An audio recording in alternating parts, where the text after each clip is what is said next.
Buenas, estimados compañeros, amigos de este canal, sean bienvenidos a un video más del mundo de las matemáticas y de los vectores en el canal de Diony Popa. En este momento tenemos el ejercicio 16 del capítulo 16, sección 7, página 971 del libro Cálculo de varias variables de Thomas en su 12ª edición. El tema de este ejercicio es teorema de Stokes para superficies parametrizadas. Bien, entonces, ¿qué nos dice este ejercicio? Nos dice que en los ejercicios 13 a 18, pero en el caso nosotros vamos a hacer el ejercicio 16, utilice la integral de la superficie de teorema de Stokes para calcular el flujo de rotacional del campo F a través de la superficie S en la dirección de vector unitario normal exterior N. Muy bien. Repetimos nuevo, dice que utilicemos la integral de la superficie del teorema de Stokes para calcular el flujo de rotación del campo F a través de la superficie S en dirección de vector unitario normal exterior N. Bien, pero en este caso nosotros el único dato que nos están dando es F y S, no está faltando N. Entonces para eso tenemos el teorema de Stokes. Entonces, ¿qué podemos decir teóricamente que es el teorema de Stokes? Bueno, podemos considerar que el teorema de Stokes es como una versión para varias dimensiones del teorema de Green. Así debemos de verlo. Recuérdense que si quieren ver esto de forma gráfica, porque lo que vamos a tratar en este video es analítico, déjenlo en la caja de comentarios. Mientras más personas lo piden, más me animo con mayor fuerza a hacer un video explicando qué es el teorema de Stokes gráficamente. Entonces vamos a ver las relaciones que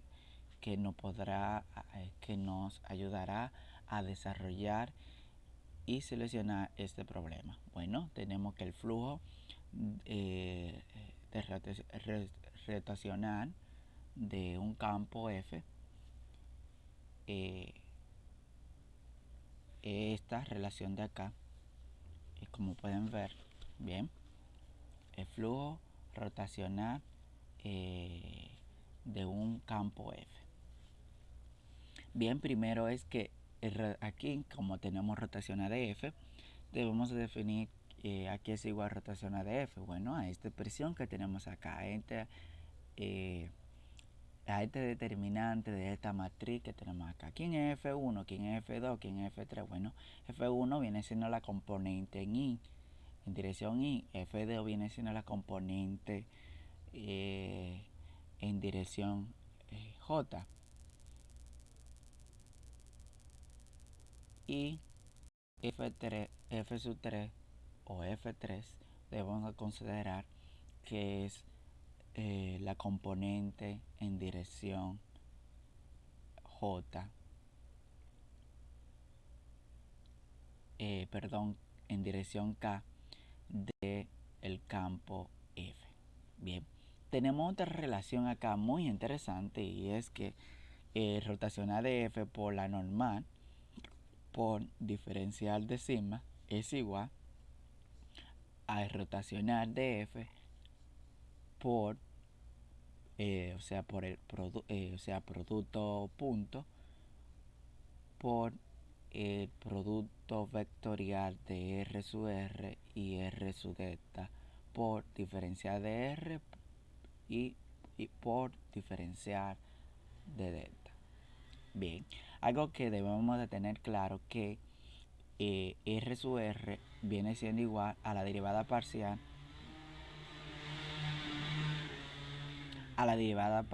de F con respecto a R. O sea, F viene siendo la expresión que está en dirección Y. Entonces, derivada de G con respecto a R, G viene siendo la expresión que está en dirección J. Derivada parcial de H con respecto a R, que H viene siendo la expresión que está en dirección K.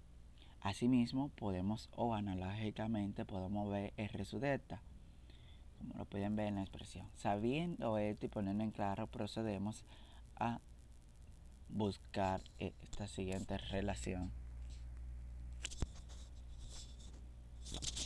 Bien, vamos a solucionar. Tengo que aquí que el campo F es igual a esta expresión de acá.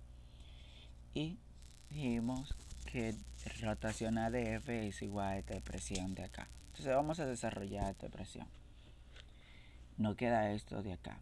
¿Qué sucede? ¿De dónde viene? Entonces en I, cuando es I, colocamos en I, no llevamos, cerramos todo lo que es dirección, la fila donde está I y la columna donde está I, y nos viene quedando esta parte de acá. Entonces viene siendo esto acá por esto menos esto por esto. Por eso nos queda esto de acá en I. Analógicamente me pongo en J y aquí en menos por condición de definición de aplicación de determinante, método de buscar el determinante. Entonces aquí en J cierro la fila donde está J y la columna y simplemente me queda esto. Por eso viene acá esto multiplicado por esto que lo tenemos acá menos esto multiplicado por esto que es lo que tenemos acá. Sigo así mismo con K y me viene dando esta expresión de acá. Bien, entonces desarrollando esto de acá me queda J. I más J más K. Bueno, ¿por qué?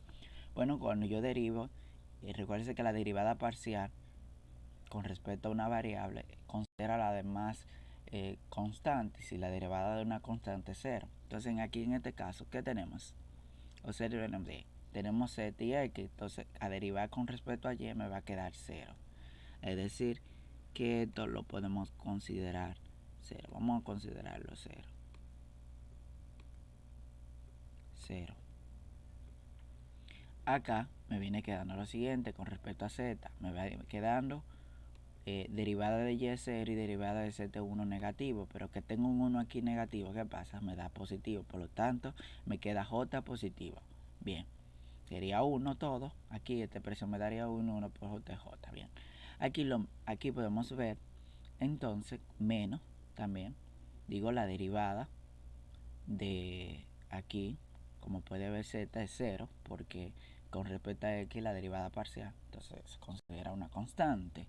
Entonces derivada de x es 1 negativo. Entonces el negativo de 1 negativo, vamos a ponerlo aquí 1 negativo para seguir acá.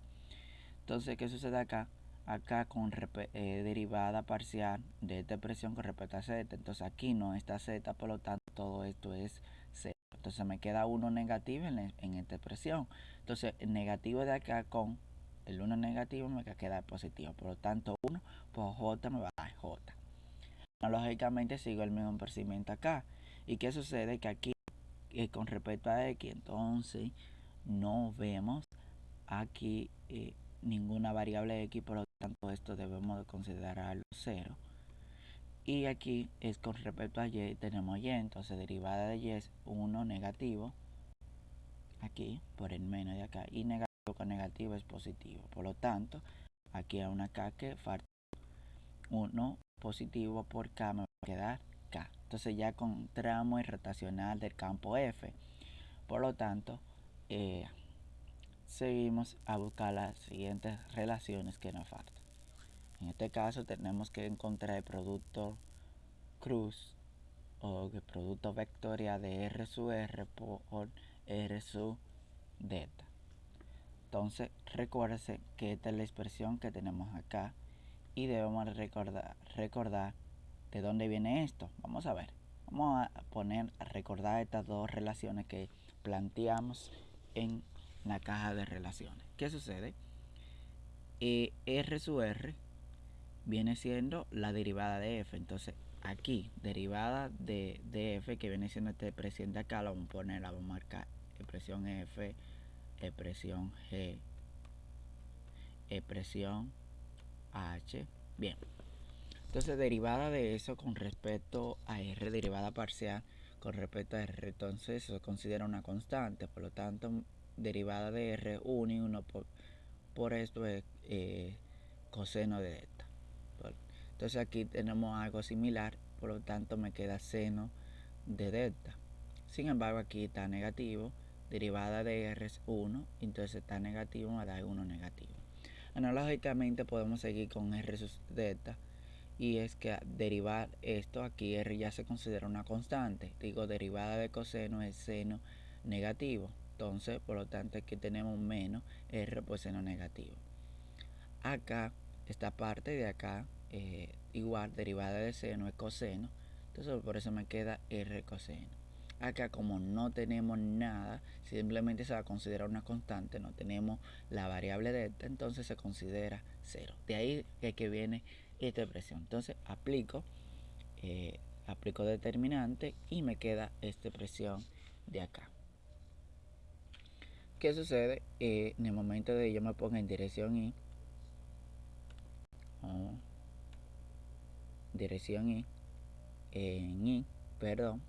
cierro la fila y la columna, me quedaría esta expresión de acá. Y digo, seno por 0 es 0. Entonces, menos, aquel menos de aplicar determinante, R coseno por 1 negativo me queda R coseno negativo. Así mismo sigo con J y me queda esta expresión de acá, así también con K y me queda esta expresión de acá. ¿Qué sucede? Me queda este resultado. ¿Pero por qué? Vamos a ver. Acuérdate que negativo con negativo me va a dar R coseno positivo. Bien, acá, negativo de acá con el negativo de acá me va a dar positivo. Por eso me queda R su seno positivo. Bien, entonces seguimos esta parte de acá y vemos entonces negativo con negativo es positivo. Entonces, ¿qué sucede? ¿Qué dijimos? Que el coseno al cuadrado más el seno al cuadrado de un mismo ángulo, que en este caso es delta también, y nos va a dar igual a 1. Entonces 1 por R, que es un factor común, me queda R simplemente. Entonces ya encontramos el producto cruz de R sub R por R sub delta. Conociendo eso, procedemos a aplicar el producto punto o producto escalar que tenemos acá. Y recuérdense que en el producto escalar lo que hacemos es que multiplicamos los coeficientes o la componente con su misma componente, es decir, con la componente correspondiente, o sea, en su misma dirección. O sea, por ejemplo, I con lo que el I con esta I de acá. Entonces tengo 1, por esto me viene quedando simplemente R coseno de delta más esta parte de acá, digo J, por esta parte de acá sería R sub seno, que es lo que tenemos acá. Entonces K multiplicado por R sub K me queda R. Bien. Entonces ese es el resultado del producto de eso. Entonces lo que hacemos es que aplicamos lo que es el teorema de Stokes, sustituyendo, claro, integrando desde 0 R, cuando se trata de R, integral desde 0 a 5, que es los intervalos que nos da la expresión en el ejercicio, que es algo que tener claro, bien. Entonces, como tengo este producto ya claro, entonces lo que hacemos es que lo sustituimos aquí en la expresión, que es lo acá, este resultado. Bien, lo tenemos acá. Bien, y acá estos son los intervalos donde va R, que es de 0 a 5, y este es de donde va, de donde está definido delta, que es desde 0 a 2pi. Por eso ustedes ven en la integral doble cómo está definida. Entonces vamos a desarrollar esta integral de acá para encontrar el flujo rotacional de un campo F. Bien, entonces aplicamos integrar. Entonces, ¿qué sucede? En el momento de yo integrar esta expresión de acá R, con aquí entregar esto, entonces me quedaría R al cuadrado entre 2. Acá me falta una R. Bien, entonces digo R, me quedaría R al cuadrado entre 2 por el seno de delta. Entonces, a R que tengo acá digo integral de esto por diferencial de R, entonces me quedaría R al cuadrado entre 2. Es decir, que tengo este factor común en cada uno de los términos. Por lo tanto, lo puedo sacar afuera. Bien. Y claro, evaluarlo desde 0, en intervalo de integración desde 0 a 5. Entonces, evaluando eso desde 0 a 5, que es lo que tenemos acá, nos queda lo siguiente. Bien, sería 5 al cuadrado entre 2 menos 0 al cuadrado entre 2. Eso me quedaría 25. Esto de acá sería 0. Me quedaría 25 entre 2. Es decir, ese 25 se puede considerar una constante, así que puede pasar delante de la integral que nos viene quedando. Entonces, por eso lo ven acá. Bien. Entonces, lo único que nos falta es integrar con el diferencial de delta. Entonces, integro aquí coseno de delta, me viene quedando aquí esta expresión. Entonces, digo, coseno viene siendo seno, y integral de seno de seno de delta por diferencial de delta me viene quedando coseno negativo, y integral de 1 por diferencial de delta me viene quedando delta. Bien, entonces evaluado, claro, desde el intervalo de integración desde 0 a 2pi. Bien, ¿qué sucede? Acá esto me viene quedando 0. Acá en el momento de que digo seno de 2pi es 0, y coseno de 2pi es 1 negativo. Entonces, delta, lo sustituyo los 2pi, me quedan los 2pi acá. Entonces, menos, digo, 0, coseno de 0 es 0. Coseno de 0 es 1 negativo. Y como delta va a ser igual a 0, entonces 0 acá.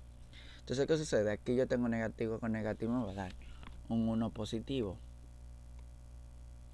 Y el 1 negativo de acá, ¿qué pasa? Que se cancela. ¿Qué me viene quedando?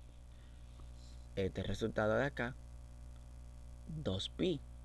Es de acá, lo único que queda. Entonces, ese 2pi multiplicado por los 25 medios, me viene quedando que este de acá y este de acá se puede simplificar, quedándome 25pi, indicándome que el flujo rotacional de campo F es igual a 25pi. Señores, eso ha sido todo. Muchísimas gracias. No olvides suscribirse a mi canal y darle me gusta.